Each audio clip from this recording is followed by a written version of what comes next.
અસામાજિક તત્વોની મોટી યાદી બને તો ગુજરાત રાજ્યની 182 બેઠકમાંથી 73 વિધાનસભા જેવડી યાદી કોઈ દિવસ ના બની શકે એવડું અસામાજિક પણ અહીંયા છે। ગૃહ વિભાગનું ધ્યાન એ તરફ નહીં જતું હોય, ગૃહ વિભાગ એ મામલે કોઈ કાર્યવાહી નહીં કરતા હોય કે કેમ ગોંડલમાં કોઈ ફરિયાદ નથી દાખલ થતી, કેમ ગોંડલમાં આ પ્રકારની પરિસ્થિતિ છે? ગોંડલની અંદર બી ડિવિઝન પોલીસ સ્ટેશનના ઉદ્ઘાટન વખતે, હોસ્પિટલની એક મશીનરીના ઉદ્ઘાટન વખતે આ જ ગૃહમંત્રીની સાથે પ્રમુખ સ્થાને અમારા જયરાજસિંહ રહ્યા છે। અમારા ગોંડલના માનીતા ચહિતા બુટલેગર જે છે અમારા જયરાજસિંહના, ઈ જોઈ એટલો માલ એને ભારતીય જનતા પાર્ટીના ચૂંટણીમાં પૂરો પાડે છે। અમારા ગોંડલના ગેંગસ્ટરો બે અનિરુદ્ધસિંહ અને જયરાજસિંહ બે એટલા દબંગ છે કે અમારા આજુબાજુના 8 થી 10 તાલુકાની અંદર ચૂંટણીની અંદર પોતાની અનઓર્ગેનાઇઝ ટીમ લગાવી શકે છે। હું માત્ર ને માત્ર અહીંયાની વ્યવસ્થા છું કે જો આ વિસ્તારને ભયમુક્ત થાય, ગુંડાગીરી નાબૂદ થાય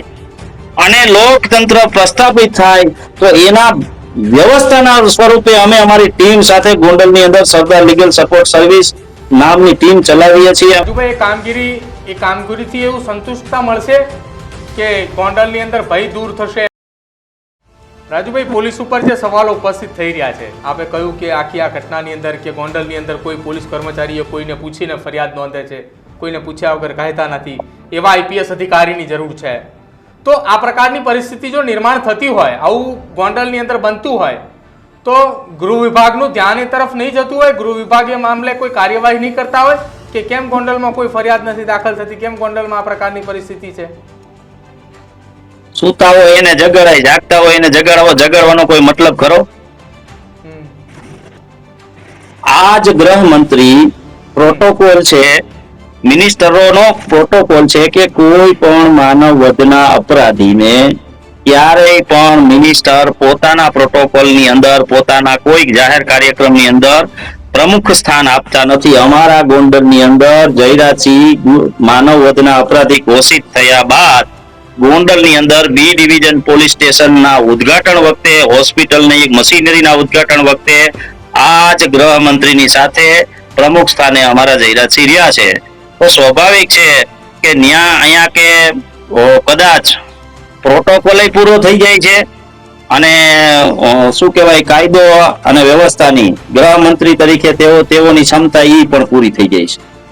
પણ રાજુભાઈ, જ્યારે ચર્ચાઓ થઈ રહી હતી અને થોડાક સમય પહેલા કે હર્ષ સંઘવીએ એવી પણ જાહેરાત કરી હતી કે 100 કલાકની અંદર લિસ્ટ બનાવો, જે ગુનેગારો છે તેની ઉપર કાયદેસરની કાર્યવાહી કરવા માટે એક લિસ્ટ બનાવો। લિસ્ટ પણ લાંબુ તૈયાર કરવામાં આવ્યું હતું, પણ અમુક એવા ગુંડા તત્વો કે જે સત્તા પક્ષ સાથે જોડાયેલા હતા, એમણે પણ ગુનાહિત કૃત્ય કરેલા છે, તો એ લોકોના તો નામ પણ બહાર નથી આવ્યા કોઈના। માત્ર નામ કોના આવ્યા? એ બુટલેગરોના નામ વધારે પડતા આવ્યા છે। અમારે તો બુટલેગરો ના નામ નથી આવ્યા, આમાંય ચહિતા રહિતા બુટલેગરો હતા એ હજી ખુલ્લે આમ ફરે છે। કારણ કે જેથી ચૂંટણી હોય, જેથી દારૂની જરૂર પડે ત્યારે ગમે એવી પાબંદી હોવા છતાં અમારા ગોંડલના માનીતા ચહિતા બુટલેગર જે છે અમારા જયરાજસિંહના, ઈ જોઈ એટલો માલ એને ભારતીય જનતા પાર્ટીના ચૂંટણીમાં પૂરો પાડે છે, એટલે એનું નામ નથી લખવામાં આવ્યું। એટલે અહીંયા તો અમારે તો બસ એવા કે ભાઈ સામાન્ય ડખા, ફેમિલીના ડખા હોય એવા લોકો, ગામના વિવાદ હોય એવા લોકોનું અસામાજિક લિસ્ટ બનાવ્યું, એના કનેક્શન ને નળ કનેક્શન કાપી નીકળી અમે વયા જાય, પછી તમે હાંધી લઈ જાઓ, બરાબર? આવું બધું નાટક અહીંયા ગોંડલમાં કેવા માત્ર થયું, પણ ક્યાંય તમને ગ્રાઉન્ડ ઉપર દેખાશે નહીં। અસામાજિક તત્વોની મોટી યાદી બને તો ગુજરાત રાજ્યની 182 બેઠકમાંથી 73 વિધાનસભા જેવડી યાદી કોઈ દિવસ ના બની શકે એવડું અસામાજિક પણ અહીંયા છે। પણ આ અસામાજિક તત્વો અમારા ભારતીય જનતા પાર્ટીની પ્રત્યેક ચૂંટણી ટાણે બોગસ મતદાન કરવા માટે આ ટોળાની અનઓર્ગેનાઇઝ ટીમની કાયમી જરૂર છે।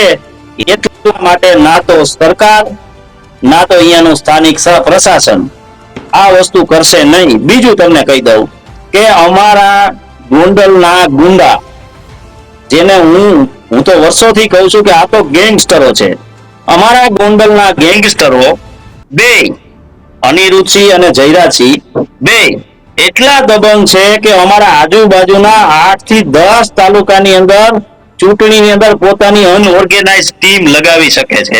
એટલા માટે ભારતીય જનતા પાર્ટીને એનાથી ઉજળાશ મળે છે અને ઈ ઉજળાશના કારણે સરકાર પણ આ અસામાજિક તત્વોને ઉજળાશ આપવામાં જવાબદાર રહેશે. રાજુભાઈ, થોડા સમય પહેલા ગોંડલની અંદર એવી માંગ ઉઠી હતી કે સ્વર્ગસ્થ વિનુ સિંગાળાની પ્રતિમા મૂકવામાં આવે, ગોંડલને ભયમુક્ત બનાવવા માટેની તૈયારીઓ કરવામાં આવી રહી હોવાની ચર્ચાઓ ચાલી હતી. શું એ પ્રતિમા મૂકવાથી ગોંડલ એ ભયમુક્ત બનશે? ઇતિહાસથી પ્રેરણા મળે છે. આવું તો આપણે કાયમી જોયું છે અને આપણે અનુભવ્યું છે અને આપણે એ સ્વીકારવું પણ પડે. વિનુભાઈનો ઇતિહાસ જરૂરી છે એટલો જ પોપટ બાપાનો ઇતિહાસ પણ જરૂરી છે. જો પ્રતિમા મૂકવાની થાય તો આ બંને મહાનુભાવોની પ્રતિમા મૂકવી જરૂરી છે. એટલા માટે આવનારી પેઢી જે ઇતિહાસ નથી જાણતી એને ખબર પડે અને ઈ જો અહીંયા ભય મુક્ત થાય એવા પ્રયાસ સર આવું કરવું વ્યાજબી લાગ્યું. એટલા માટે જિગીતાબેન અને એની ટીમ ઈ બાબતે કામગીરી કરે છે. જી રાજુભાઈ, એ કામગીરીથી એવું સંતુષ્ટતા મળશે કે ગોંડલની અંદર ભય દૂર થશે એમ? પ્રયાસથી હંમેશા પરિણામ મળ્યા છે. પ્રયાસશીલ છીએ અને પ્રયાસ કરતા રહીશું. હું તમારા માધ્યમથી જણાવું લોકોને કે મારી લડાઈ, હું એક સામાન્ય ખેડૂત છું. મારી કોઈ પૂર્વજોમાં એટલે કે 7 પેઢીમાં કોઈ ગ્રામ પંચાયતનું સભ્ય પણ સુધા નથી રહેલું. મારે ફરજિયાત આ લડાઈ એટલા માટે થઈ છે કે અમારા આત્મસન્માનની ઉપર આવી બેઠેલી હતી અને હું આજની તારીખમાં પણ હું મારી ખેતી ઉપર નિર્ભર છું. હું કોઈ વિકલ્પ નથી. હું માત્ર ને માત્ર અહીંયાની વ્યવસ્થા છું કે જો આ વિસ્તારને ભયમુક્ત થાય, ગુંડાગીરી નાબૂદ થાય અને લોકતંત્ર પ્રસ્થાપિત થાય તો એના વ્યવસ્થાના સ્વરૂપે અમે અમારી ટીમ સાથે ગોંડલની અંદર સરદાર લીગલ સપોર્ટ સર્વિસ નામની ટીમ ચલાવીએ છીએ. અમે આખું મુવમેન્ટ અને અમારી આ કામગીરી છે. અને હું તમને તમારા માધ્યમથી કહું કે જ્યારે 2015 ની અંદર 15 થી અમારી લડત સીધી ચાલુ થાય છે. આમ તો અમારી 13 થી લડત ચાલુ છે, પણ જ્યારે 15 ની અંદર થી અમારી સીધી લડત ચાલુ થાય છે ત્યારે સર્વપ્રથમ કોઈ આખા રાજ્યની અંદર અનિરુદ્ધસિંહને અનિરુદ્ધ કઈ નહોતું બોલાવી શકતું, જયરાજસિંહને જયરાજ કઈ નહોતું બોલાવી શકતું. બે અમારા વડીલો છે, અમે એ શબ્દ વાપરવા ક્યારેય અમે ઓલા નથી. પરંતુ એક વસ્તુ તો હું કહીશ કે ગુજરાત રાજ્યની અંદર આ બે લોકોનો ભય છે એ ઘણો બધો દૂર થયો છે. સોશિયલ મીડિયાથી જોવો, કોમેન્ટથી જોવો કે ગમે એ એંગલથી તમે જોવો, થોડોક તો ભય મુક્ત થયા છે. અને 100% હું એમ નથી કહેતો કે તોછડાઈ વાપરે, પણ ભય દૂર થશે અને એ ખુલીને વાત કરી શકશે તો એની હા નહીં કરવી પડે અને એનાથી દબાઈ નહીં રહેવું પડે. એવી પરિસ્થિતિનું નિર્માણ તો ચોક્કસ થશે. તમે ગોંડલથી ગણતરીના કિલોમીટર એક દૂર ગામની અંદર રહો છો તો તમને ભય નથી લાગતો? આ ગોંડલ બિલકુલ લાગે છે. કેમ નથી લાગતો? બિલકુલ લાગે છે. 2 વખત હાથ પગ ભાંગ્યા છે. 2 વખત હાથ પગ ભાંગ્યા છે. બિલકુલ લાગે છે. કેમ નથી લાગતો? પણ જો ભયથી હવે અમે તો જે કરવાનું હતું એ કર્યું છે. હવે અમને ભય અમારા શરીરનો, અમારા જીવ જાનનો નથી લાગતો. અમને ભય લાગે છે રાજકુમાર સાથે જેવી ઘટના થઈ ને એવી અમારા બાળકો માટે ન થાય એનો ભય જરૂર લાગે છે. અમે મરી જાય તો ભલે મરી જાય, અમારે જે કરવાનું હતું કરી લીધું. અમારી પાછળ કોઈ એવું કહીને અમારા દીકરાને એવું નહીં કહે કે તારો બાપ આ પ્રકારનો વ્યક્તિ હતો કે એને આ હિંસા કરેલી હતી કે એને આવા ન કરવાના કામ કરેલા હતા. અમે અહીંયા કે તકેદારી પૂર્વક રહીએ છીએ. અમે એમ સમજો ને કે ટ્રાફિકના નિયમોનો પણ ઉલ્લંઘન નથી કરતા. એટલા માટે અમે આ લોકોની સામે આ લડાઈમાં ટકી આગી. જો અમને કોઈ વ્યસનની ટેવ હોત, અમને કોઈ બીજી ત્રીજા અમારા આડાવડા ધંધા હોત તો ચોક્કસપણે અમે ના બોલી શકત. શું લાગે છે આગામી સમયની અંદર ગોંડલમાં કેવા અધિકારી તમારે જોઈએ છે? રાજ્ય સરકાર પાસે ગોંડલની જનતા કેવા અધિકારીઓ ઈચ્છી રહી છે કે આ ગોંડલ ભયમુક્ત બને, વારંવાર ગોંડલની સરખામણી મિર્ઝાપુર સાથે ન થાય? બિલકુલ થવી જ ન જોઈએ. કારણ કે સર ભગવતસિંહજી એટલે કે પ્રજા વાત્સલ્ય અમારા રાજા હતા. એનું આ રાજ્ય છે અને એના રાજ્યની અંદર આવા આક્ષેપો થાય અને એ રાષ્ટ્ર લેવલે આવા આક્ષેપો થાય ત્યારે અમે શરમસાર થાય છીએ.